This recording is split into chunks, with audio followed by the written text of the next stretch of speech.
بسم اللہ الرحمن الرحیم۔ السلام علیکم ورحمۃ اللہ وبرکاتہ۔ ناظرین، یکم محرم الحرام،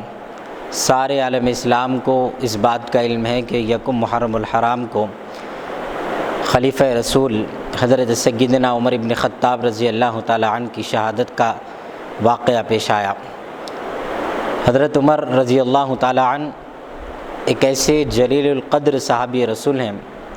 جن کا تذکرہ ہمیں سننا چاہیے۔ آپ کی سیرت طیبہ سے ہم تمام کو واقف ہونا چاہیے، اور ہمیں اپنی نونہالوں کو، اپنے بچوں کو حضرات صحابہ کے ساتھ ساتھ خاص طور پر خلفائے راشدین کی سیرت طیبہ سے واقف کرانا چاہیے۔ اسی مناسبت سے آپ حضرات کی خدمت میں مختصر سا وقت حضرت عمر بن خطاب رضی اللہ تعالیٰ عنہ کے چند حالات آپ کے سامنے رکھنے کی کوشش کروں گا۔ حضرت عمر بن خطاب رضی اللہ تعالیٰ عنہ اسلام کے ابتدا میں اسلام کے مخالف رہے، اور انتہائی سختی کے ساتھ آپ اسلام کے خلاف رہتے، لیکن جب وقت آیا، کتابوں میں لکھا گیا کہ ایک دور ایسا تھا حضرت عمر بن خطاب کا کہ آپ آقا رحمت صلی اللہ علیہ وسلم کو نعوذ باللہ قتل کرنے کے لیے تلاش کیا کرتے تھے، لیکن جب آپ کے سینے میں وہ ایمان آیا، آپ نے جب اسلام کو سمجھا، تو فرماتے ہیں کہ ایک مرتبہ آقا رحمت صلی اللہ علیہ وسلم کی خدمت میں آپ آ رہے تھے، اسلام قبول کرنے سے پہلے ہاتھ میں تلوار ہے، اور بڑی تیزی کے ساتھ دوڑے آئے، تو کہنے والوں نے کہا، اے رسول اللہ، عمر بن خطاب اپنے ہاتھ میں تلوار لے کر آپ کی طرف آ رہے ہیں۔ آقا صلی اللہ علیہ وسلم نے فرمایا، آنے دو، اگر عمر مقابلہ کرتے ہیں تو میں بھی مقابلہ کروں گا۔ گویا وہ تشریف لائے اور اپنی تلوار کو رسول اللہ صلی اللہ علیہ وسلم کے قدموں میں پھینک دیا، اور پھر آقا صلی اللہ علیہ وسلم کے قدموں سے لپٹ گئے۔ گویا شاعر نے کہا، تلوار لے کے آئے تھے قتل کرنے کو عمر، دل دے دیا جو دیکھ لی صورت رسول کی۔ تو کتنا بڑا اعزاز ہے یہ کہ آپ آقا صلی اللہ علیہ وسلم کی خدمت میں حاضر ہو گئے اور اسلام قبول کر لیا۔ رسول اللہ صلی اللہ علیہ وسلم نے اپنی زندگی میں دو لوگوں کے لیے اسلام لانے کے لیے دعا فرمائی، ایک ابو جہل اور دوسرا حضرت عمر بن خطاب رضی اللہ تعالیٰ عنہ۔ آقا صلی اللہ علیہ وسلم کی دعا میں ابو جہل کو تو یہ توفیق نصیب نہیں ہوئی، لیکن حضرت عمر بن خطاب رضی اللہ تعالیٰ عنہ کو یہ توفیق نصیب ہوئی۔ اسلام کی تقویت کے لیے اور خود ان کے بھی ایمان کے لیے یہ بہت بہتر آقا صلی اللہ علیہ وسلم کی دعا تھی۔ جس کے بعد ایک ہجرت کا واقعہ پیش آیا، ہجرت کا یہ عظیم واقعہ جس کے اندر ہجرت سے پہلے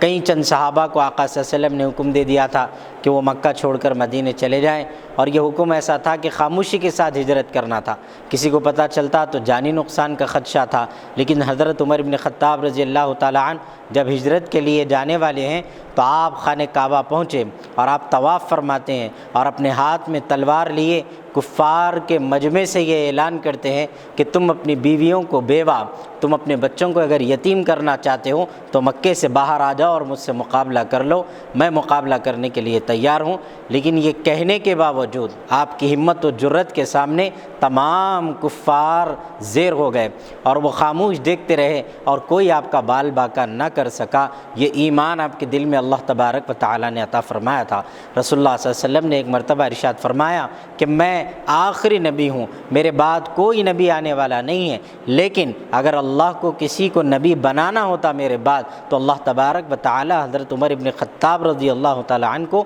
میرے بعد نبی بناتا۔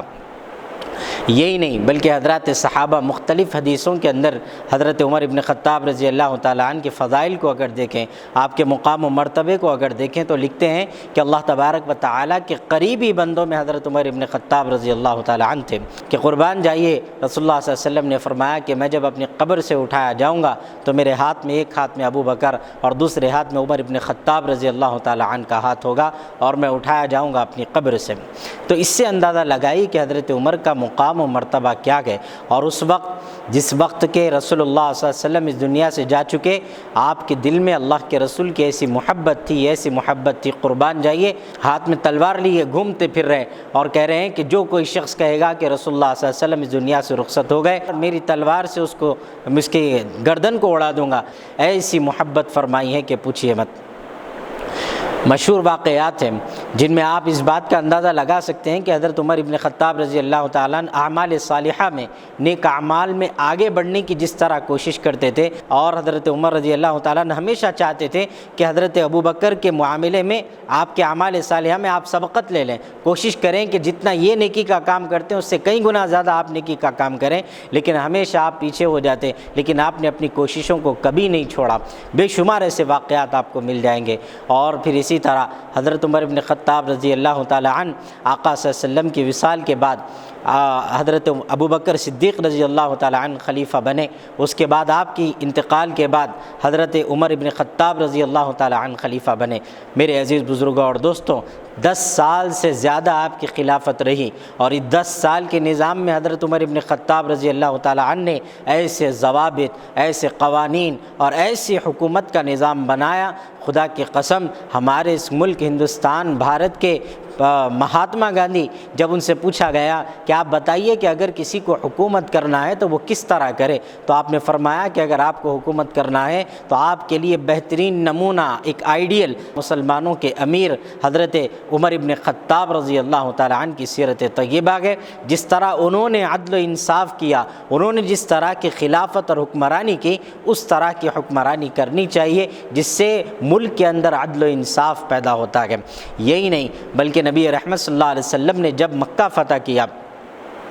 یہ جو طریقہ کار ہے جو حضرت عمر بن خطاب کے دور خلافت میں نہ صرف مسلمان بلکہ کافروں کے لیے بھی امان تھی، وہ بھی برابر کا حق رکھتے تھے، لیکن میرے عزیز بزرگوں اور دوستوں، عدل و انصاف کا وہ تقاضا کہ رسول اللہ صلی اللہ علیہ وسلم سے آپ نے وہ سیکھا کہ کفاران مکہ جنہوں نے فتح مکہ سے پہلے رسول اللہ صلی اللہ علیہ وسلم پر ظلم کے پہاڑ توڑے، ہجرت نبوی صلی اللہ علیہ وسلم سے پہلے آپ کا مکے کے اندر رہنا محال کر دیا تھا، ایسے کافر فتح مکہ کے بعد اپنی گردنوں کو جھکا کر کھڑے تھے، ان کا خیال تھا کہ ہماری گردنیں دھڑ سے جدا کر دی جائیں گی، لیکن آقا صلی اللہ علیہ وسلم نے فرمایا جاؤ میں نے سب کو معاف کر دیا۔ یہ آقا صلی اللہ علیہ وسلم کا طریقہ تھا، اس پر عمل کرتے ہوئے حضرت عمر بن خطاب رضی اللہ تعالیٰ عنہ نے اپنی زندگی کو گزارا۔ اس طرح کہ رات کی تنہائیوں میں نکلنا اور لوگوں کی خبرگیری کرنا، لوگوں کے گھروں کے باہر ٹہر جانا، ان کے حالات کو سننا، اور صبح ہونے سے پہلے تک یا ایسے کئی واقعات آپ کو ملیں گے حضرت عمر بن خطاب رضی اللہ تعالیٰ عنہ کی سیرت سے متعلق کہ جس میں آپ یہ پڑھیں گے کہ حضرت عمر رضی اللہ تعالیٰ عنہ نے جب کبھی کسی کی تکلیف کو سنا اسی وقت ان کی تکلیفوں کو دور کر دیا، اور لوگوں کو پتہ بھی نہیں چلتا کہ آپ کون ہیں۔ جب کوئی پوچھتا کہ آپ کون ہیں تو کہتے کہ میں اللہ کا بندہ ہوں، لیکن آپ لوگوں کی حاجت، ان کی ضرورتوں کو پوری کرنے کی کوشش کرتے تھے۔ یاد رکھیے یہ جو دور ہے، یہ جو بادشاہت ہے، یہ جو سلطنت ہے، یہ اللہ کی امانت ہے۔ اللہ نے آج جس کسی مسلمان کو ذرہ برابر حکمرانی دی ہو، ذرا برابر کسی بھی طرح کا عہدے سے نوازا ہو، تو ذمہ داری یہ عائد ہوتی ہے کہ ہم اپنے مسلمانوں کی سیرت کو پڑھیں، ہمارے بزرگوں کی سیرت کو پڑھیں کہ انہوں نے کس طرح سے اپنی زندگی کو گزارا، اور عوامی مفاد کے لیے، عوامی فائدوں کے لیے انہوں نے اپنی زندگی کو کس طرح گھاٹے اور نقصان میں رکھا۔ جب آپ کی ایسی حکمرانی اور ایسی حکومت کا سلسلہ جاری رہا تو ظاہر ہے کہ جب کوئی بادشاہ، جب کوئی امیر اپنی قوم اور رعایا کے لیے اپنی زندگی کو وقف کرے، اپنے حالات کو قوم ہمیشہ اپنے ذہنوں کے اندر قوم اور ملت کی فکر لے کر آگے بڑھے، تو ظاہر ہے کہ دشمنان اور حاسدین، باغی اپنی اپنی طرف سے سازشیں رچنے کی کوئی کوششیں نہیں چھوڑتے۔ اسی طرح فرماتے ہیں کہ ایک مرتبہ آپ کو شہادت کا جام پینا پڑا کہ آپ ہمیشہ اللہ سے دعا فرماتے ہیں کہ اے اللہ مجھے آپ کی راہ میں موت دے دیجئے، میں آپ کی راہ میں قربان ہونا چاہتا ہوں، مرنا چاہتا ہوں۔ اللہ نے آپ کی دعا کو اس طرح قبول فرمایا کہ آپ نماز کے لیے، نماز فجر کے لیے کھڑے ہوئے ہیں اور اللہ اکبر کہہ کر رکعت باندھتے ہیں، اور آپ ہی کی صف سے پیچھے کھڑا ابو لولو فیروز جو کہ آپ کا قاتل ہے وہ آگے بڑھا، اس کے ہاتھ میں ایک ایسا خنجر تھا جو کئی دنوں تک زہر کے اندر ڈبا کر رکھا گیا تھا تاکہ حضرت عمر بن خطاب رضی اللہ تعالی عنہ کو شہید کر دیا جائے۔ وہ خنجر لے کر وہ حضرت عمر کے پاس آیا اور اس نے 3 بار کیے۔ فرماتے ہیں کہ اس کی تیزی کی وجہ سے، خنجر کی وجہ سے یہ حال ہوا، اور زخموں کا یہ نتیجہ کہ آپ کے انتڑیاں کٹ چکی تھیں۔ فرماتے ہیں کہ آپ نے اس کو پکڑنے کا حکم دیا۔ حضرت عبد الرحمن ابن عوف رضی اللہ تعالی عنہ آگے بڑھے اور نماز کی تکمیل فرمائی، اور اس قاتل کو پکڑنے کے معاملے میں کچھ صحابہ بھی زخمی ہوئے، جس کے بعد اس کو پکڑ لیا گیا، یہاں تک کہ پکڑے جانے کے بعد اس نے اسی خنجر سے اپنے آپ کو مار لیا اور وہ بھی ختم ہو گیا۔ لیکن میرے عزیز بزرگوں اور دوستوں، حضرت عمر بن خطاب رضی اللہ تعالیٰ عنہ کو 26 ذی الحجہ کو خنجر مارا گیا، اور اسی کے ساتھ حضرت عمر بن خطاب رضی اللہ تعالیٰ عنہ یکم محرم الحرام کو اس دنیا سے رخصت ہوئے، اور پھر آپ کی تدفین اس مقام پر ہوئی جہاں پر آپ کی آرزو تھی۔ آپ نے امی جان حضرت سیدہ عائشہ رضی اللہ تعالی عنہ سے گزارش کی کہ جہاں رسول اللہ صلی اللہ علیہ وسلم اور آپ کے والد حضرت ابوبکر صدیق رضی اللہ تعالی عنہ ہیں، مجھے اسی جگہ پر میری تدفین کے لیے مقام دے دیں، اور حضرت عائشہ نے آپ کی اس گزارش کو قبول فرمایا۔ آج آپ روضہ رسول پر جب پہنچتے ہیں تو وہاں پر صرف رسول اللہ صلی اللہ علیہ وسلم نہیں ہے، بلکہ آقا رحمت صلی اللہ علیہ وسلم کے ساتھ حضرت ابوبکر صدیق رضی اللہ تعالی عنہ، حضرت عمر رضی اللہ تعالی عنہ کے بھی قبور وہاں پر موجود ہیں۔ میرے عزیز بزرگوں اور دوستوں، یہ ایسے عظیم صحابی رسول تھے جنہوں نے اپنی پوری زندگی اسلام لانے سے اپنی سانس کے آخری وقت تک اسلام کے لیے اپنی زندگی کو وقف کیا اور اپنے آپ کو قربان کر دیا اللہ کی راہ میں۔ اور رسول اللہ صلی اللہ علیہ وسلم کی ایک حدیث یاد آئی، آقا نے فرمایا کہ عمر، اللہ کی قسم تو جس راستے سے گزرتا گئے اس راستے سے شیاطین بھاگا کرتے ہیں۔ تو آپ اس سے اندازہ لگائی کہ حضرت عمر کا مقام و مرتبہ کیا تھا۔ الغرض مزید حضرت عمر سے متعلق واقعات آپ کو انشاءاللہ آئندہ جمعہ آپ کے سامنے پیش کیے جائیں گے، اور پھر ایک شعر کے ساتھ میں اپنی بات کو ختم کروں۔ محمد کے صحابی کا وہ شانہ یاد آتا ہے، بدل کے بھیس گلیوں میں وہ جانا یاد آتا ہے، نجف اس دور کی مائیں جب آٹے کو ترستی ہیں، عمر تیری خلافت کا زمانہ یاد آتا ہے۔ وآخر دعوان الحمدللہ رب العالمین۔